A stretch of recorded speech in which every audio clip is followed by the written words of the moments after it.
The 2025 offseason has reportedly made two veterans expendable. That's where we start in this episode of Locked On Patriots.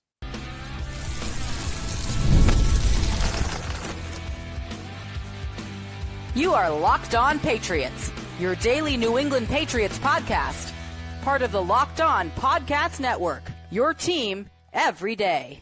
What's up, Patriots fans? I'm your host, Nick Cattles, born and raised in New England, also host of the Everything Pats podcast, co-host of the Greg Bedard Patriots podcast with Nick Cattles, and a sports talk show host veteran. On today's episode, we look at three players starting to fade as we head into the final preseason game. And on the other hand, we'll also look at three guys whose stock is soaring. But first, Mike Vrabel's first offseason impacts two top vets from prior regimes.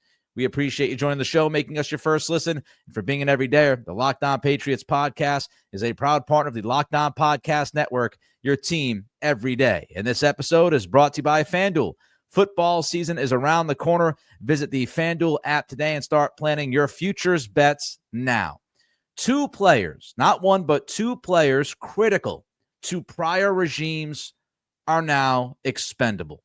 Reportedly, both Anthony Jennings and Kyle Dugger are available via trade. Andrew Callahan was first on this at the Boston Herald. He wrote that Dugger and Jennings are known to be available for trade with less than a week left until the NFL's 53-man roster deadline. That's according to league sources.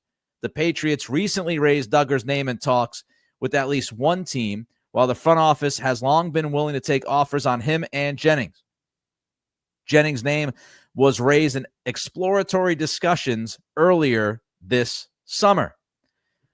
Let's start with the offseason impact, what we saw in March and in April, and why it impacts this right now happening with Dugger and Jennings. Because of your offseason, because of the free agency that you had, because of the draft that you had, you have a better roster. You have a better roster than 2024. You could argue a much better roster than 2024. You not only have a better roster, but you have a deeper roster at these two positions that we're talking about, defensive end and also safety. Think about it.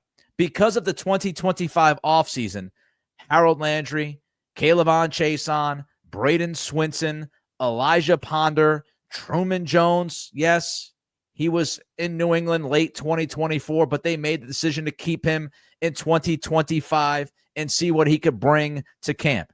So you have Landry and Chason and Swinson and Ponder. Landry, Chason, two free agent additions. Landry, the first big name brought in by Mike Vrabel. Chason on a sneaky one-year deal after getting better late in the season with the Raiders. Then you went into the draft and you drafted Braden Swinson out of LSU. Some would say that you stole him. We'll see if that is true or not down the road. Then you weren't done. You weren't happy with just that. You decided to give a call to Elijah Ponder as a UDFA and bring him into the mix. And because you have those four new faces and all of them impacting at different levels this camp and this preseason, that opens the door for you not to any longer be desperate holding on to Anthony Jennings. You're now looking at Anthony Jennings and you're saying, you're expendable. He was not expendable last year. He was not expendable in 2023. Now, some of it, yes, you can argue is fit, but even if the fit was a little bit clunky, you were fighting to find NFL players on this roster a year ago. Jennings would have made the team even if he wasn't a perfect fit in 2024. And then you get to Dugger. You end up going out and re-signing Jalen Hawkins, who has ended up being a very, very good fit in this Vrabel Terrell Williams defense. You also signed Marcus Epps to give you some extra depth there at safety. But the most important move you made at safety was drafting Craig Woodson. And many people wondered, what were the Patriots doing drafting Woodson? Some said he was a reach. Others said he was not a reach. He absolutely deserved to be drafted where he was drafted. And now you fast forward 4 months, and here we are. Woodson has made Dugger expendable. You've got guys like Dell, Pettis, and Epps who can create some extra depth at the position. But if you were just looking at Jabril Peppers and Hawkins and then a bunch of unknowns, a bunch of guys that were, jags, so to speak, not somebody that you invested a pick in like Woodson, and especially when you invested that pick and the fact that you had an entire night to think about that pick and you still came back and you drafted Woodson on that Saturday. So now you have Woodson and he ends up giving you that extra depth at safety where you have three guys you now can trust and have no issue with, which makes Duggar expendable. The 2025 offseason already impacting this football team, and they haven't played a single regular season game just yet. Secondly, we look at the defensive changes because that is a part of the story. The fit is a part of the story as to why Jennings and Duggar could both be gone via trade in short order. When you're looking at defensive end, we know that Vrabel and Williams, and Mike Smith, the outside linebackers coach, pass rush specialist, those guys like attacking ends. They like guys that get downfield. The pass rush. And yes, that will leave you susceptible in some cases, like against screens, like we saw against Minnesota. But this defense is all about attacking, getting deep downfield, and getting to the quarterback. And Jennings, before this camp and before the Minnesota game, he hasn't necessarily been that type of defensive end. He is a run stopper, contain the edge type guy.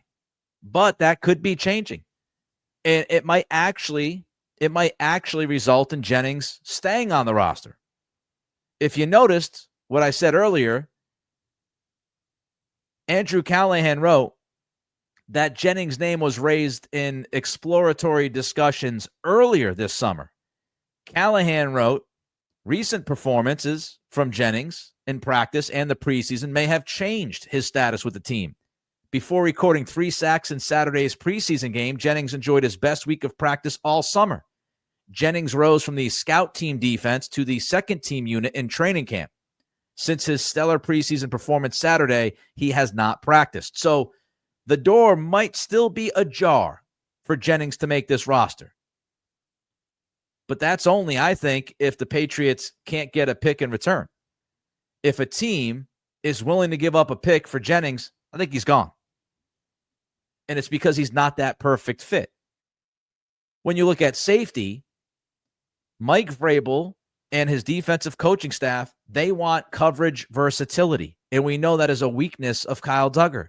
Duggar has not been good in coverage for a number of years. Not a strength of his. Miscommunication, lack of focus, whatever. He just has not been that guy. Now, who do I think would bring back more value? It's not even close. It's Jennings. Jennings would bring back better value than Duggar. There's absolutely zero doubt in my mind.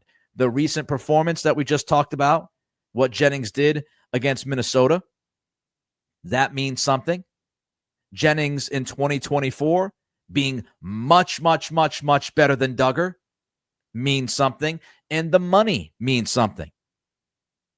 Callahan wrote, if Duggar is released, the Patriots would absorb a $14.25 million dead cap hit and create $1 million in cap space. Duggar's new team would inherit $9.75 million fully guaranteed and an additional $1 million in per game roster bonuses. Now, the Pats, I think, would have to pay most of that to get a day 3 pick for Duggar. When you look at Jennings, he has 2 years left on his deal. 1.85 is the base salary. 1.35 guaranteed. For next season, none of his $3 million is guaranteed. It is an easy decision for any team looking for a defensive end that is good versus the run, a legitimate NFL talent. Giving up a 4th or 5th round pick for Jennings to me would be an absolute no-brainer. That is not the case with Duggar. And you also look at the position and the value of the position. We know that edge is much more valuable than safety. So we'll keep an eye on it. Both guys could be gone within the next few days. Both guys could be gone in the next few hours. On the precipice of the final preseason game, we give you 3 guys whose stock is trending down. That's coming up as we continue with today's episode of Locked On Patriots, part of the Locked On Podcast Network, your team every day.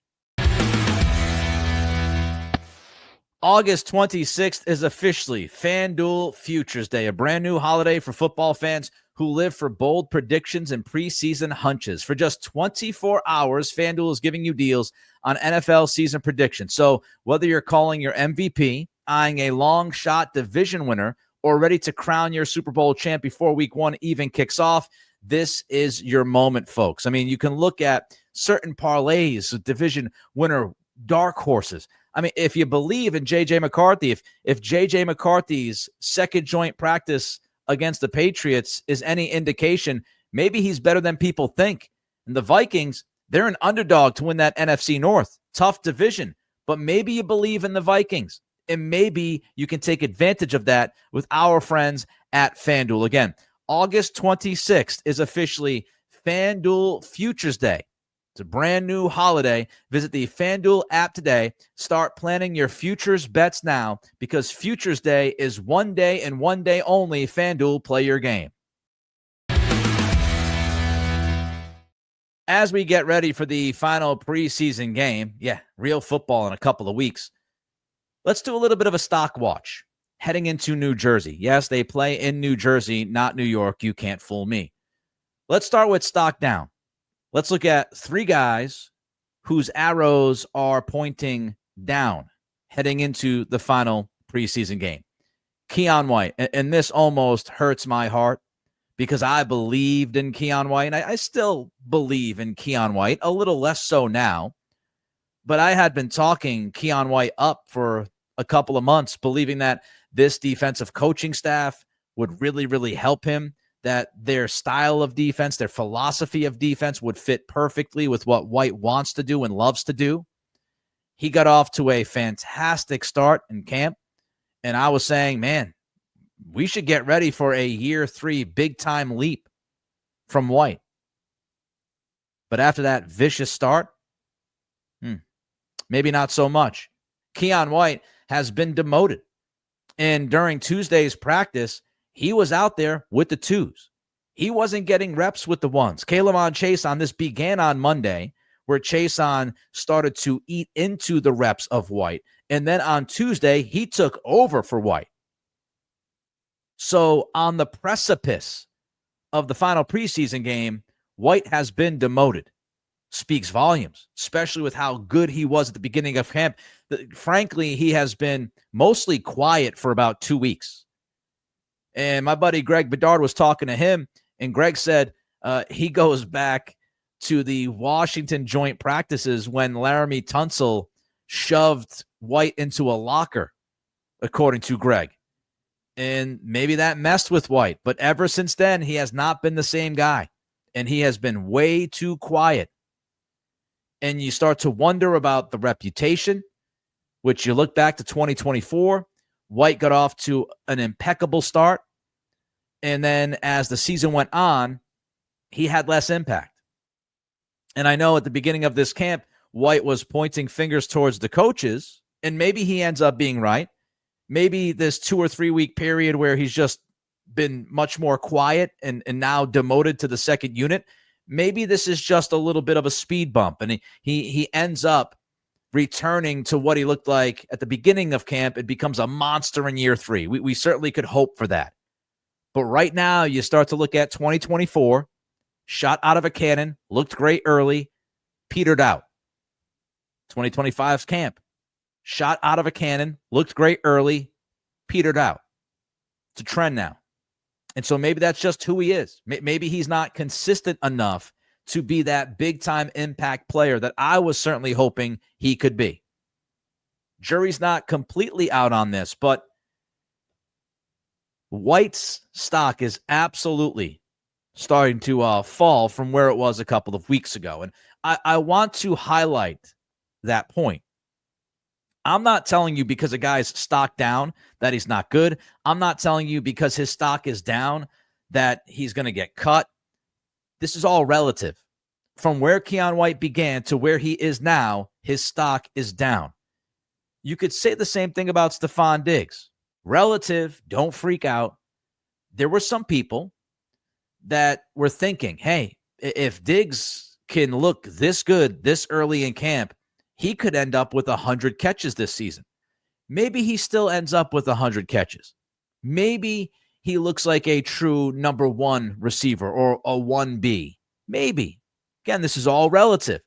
But the last 2 weeks, it's been a little bit weird for Diggs.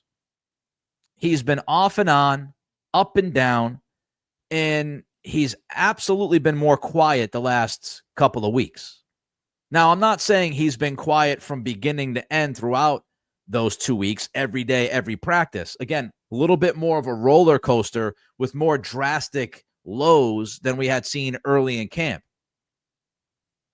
But the last 2 weeks, he's been more quiet overall on balance. And then he has that interview with Diana Rossini where he's being cagey, but he's also questioning whether or not he's going to be out there week one. Now, I'm not reading too much into it, but what is interesting is after that interview, Diggs then has his usage changed up a little bit. And Andrew Callahan wrote about Diggs in the wide receiver rotation during Tuesday's practice. Here's what Callahan wrote. Pop, Booty, and Hollins were the top receivers for every period. Notably absent was Diggs.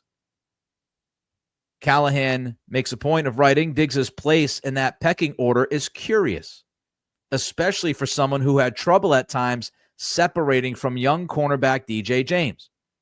It's possible Diggs' load management plan is the main reason behind his limited reps, though he did take the first reps to start every team period earlier in camp.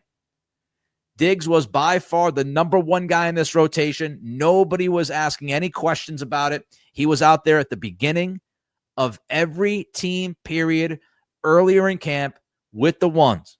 In May, made it a point, pretty much every practice, to throw his first pass, or at least throw a pass in his first couple of attempts to Diggs right off the bat. Again, this is relative. I'm not worried, but there's no doubt that Diggs has trended downward from the hot start and from a lot of the talk about, hey, man, watch out. This guy's not only ready to play after the ACL surgery, he's ready to make an impact, and maybe a big impact immediately on the 2025 season. Feels like we could back away from that a little bit now.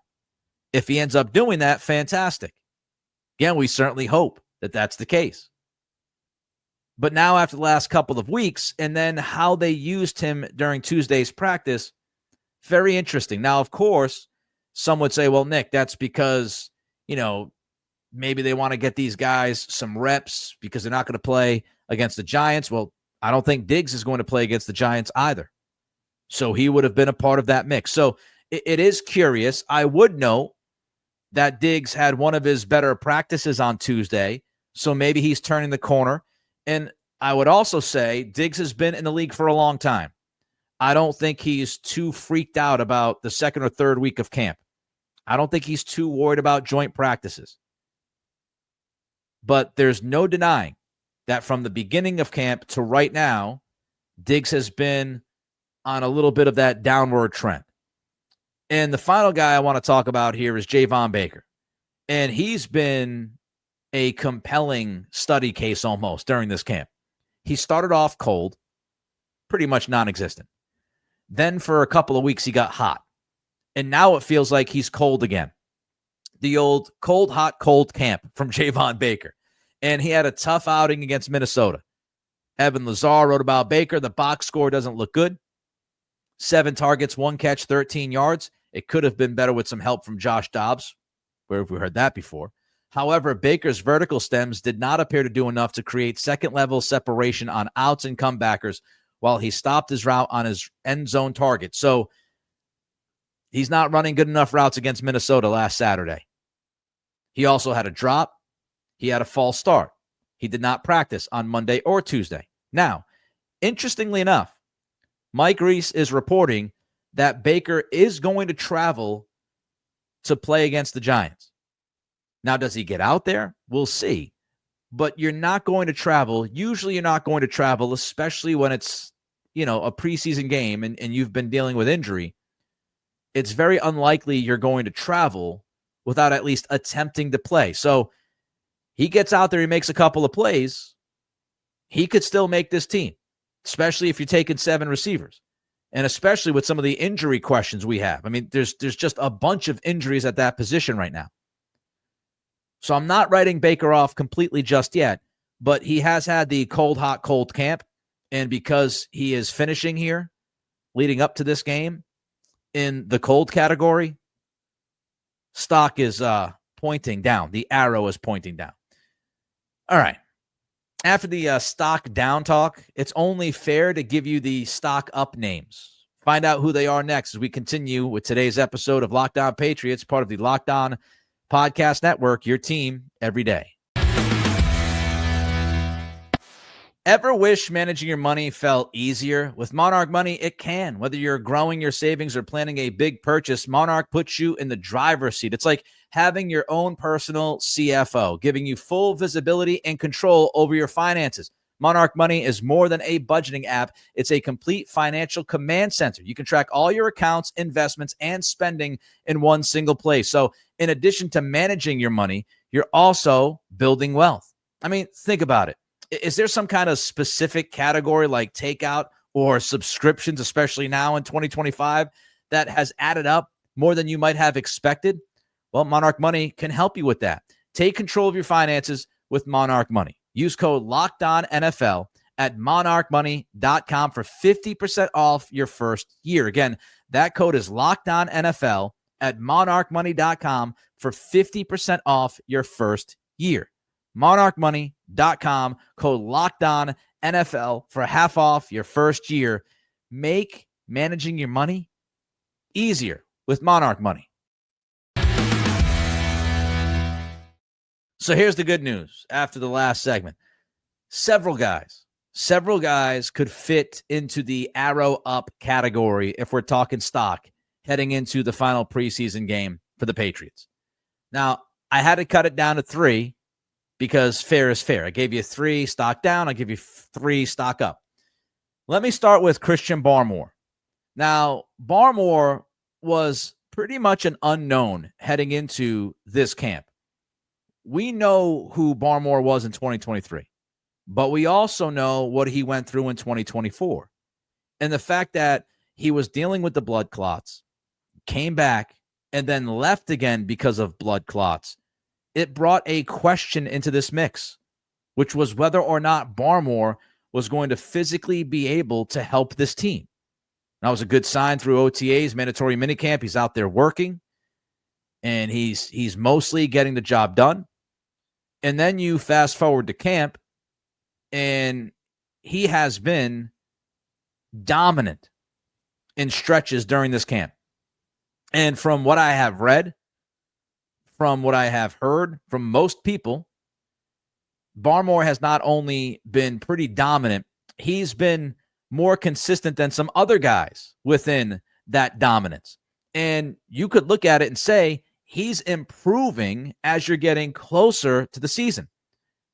Back to my buddy Andrew Callahan, a lot of pub in this pod today. Barmore has been limited for most of camp, and that plan appears to be paying off with 2 of his best practices coming in the last 6 days. Callahan writes that Tuesday's practice was one of Barmore's best practices as a Patriot, period. Barmore tallied 1.5 sacks and added another pressure. He was a menace and worked seamlessly with Williams on a few stunts that led to instant pressure, of course, talking about Milton Williams. So Barmore, he's had a really good camp. He has had stretches of dominance during this camp. And it's not a case of, oh, well, he's just taking advantage of the interior offensive line of the Patriots as they shuffle guys and Garrett Bradbury's been so up and down. No, because Barmore also popped against Washington.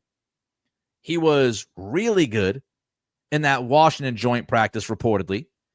And then he goes against Minnesota, and he was good against Minnesota during a joint practice. So he's been good no matter who he's facing, his teammates or other players. And we know, Minnesota especially, that's a talented team. And that is an interior offensive line that has been reworked during the offseason to improve. So Barmore, stock seems to be going up as we get ready for the Giants game. Let's talk about Craig Woodson. Woodson, going back several weeks ago, I mentioned I thought Woodson would get more snaps than we might have anticipated when he was drafted. And I feel even more confident now in that idea. Woodson is your third safety. He's behind Peppers. He's behind Hawkins, but he's right there. He is in line to get plenty of snaps this season. And the one thing about Woodson that this coaching staff has to love is his crazy versatility, the amount of things that he can do on a football field. Taylor Kyles from CLNS posted, Woodson continued to do a bit of everything versus the Vikings, spending multiple snaps in deep cover 3, 4 zones, curl, flats, and man. So he's playing all over the place, doing everything that you need him to do in pretty much every scheme that you ask him to play. Kyles writes that Woodson showed range in recognition, in coverage and pursuit, filled gaps quickly, and he threw solid blocks on special teams. And Woodson, when he was drafted, one of my hopes was, hey, man, look, if this guy can, if he can play some coverage on the back end, because we know the Duggar thing that we talked about earlier, he's just not good in coverage. He's not trustworthy in the deep part of the football field. And so could Woodson do that? And it certainly does feel like Woodson, with all the responsibilities he's been asked to have during this camp and the way that he's played and what he's done, it certainly does look like Woodson can play some free safety in single high safety looks for the Patriots defense this year. And that is great news. So the Woodson versatility, which means the Woodson IQ, the football IQ of Woodson, seemingly through the roof. And you know Vrabel loves smart, dependable, responsible, versatile, tough football players, guys that could play violent and physical as well. And the violence is in Woodson's game. He is known as one of the best hitters in the draft from April, especially at his position. But he will lay the wood down on you. He got no problem thumping you with some kind of vicious hit coming downhill. And I think soon he will prove himself to be invaluable in coverage because of that versatility. All right, let's give you the third guy whose stock is going up. The arrow is pointing up as we get ready for the Giants game. Ben Brown. How about Ben Brown? Ben Brown began this camp as your third center. You could argue that Ben Brown could have been seen as the fourth center on this roster when Wes Schweitzer was on the roster before he retired. But Ben Brown has gone from the third center to passing multiple guards on the team. Caden Wallace and Sidney So and those guys, he has leapfrogged them. And now we're talking about Ben Brown possibly challenging not one but two starting positions on the offensive line. One more note from Callahan because we can't get enough. He wrote on Tuesday, Brown appears to be making a push at left guard and his natural position center, where he took reps in front of May. Neither Jared Wilson or Garrett Bradbury project as strong pass protectors, so the tiebreaker in Brown's battle at both positions may be who can keep May the cleanest inside the pocket. Here. I'm all for it. Whoever can keep Drake May clean should be out there. Yes.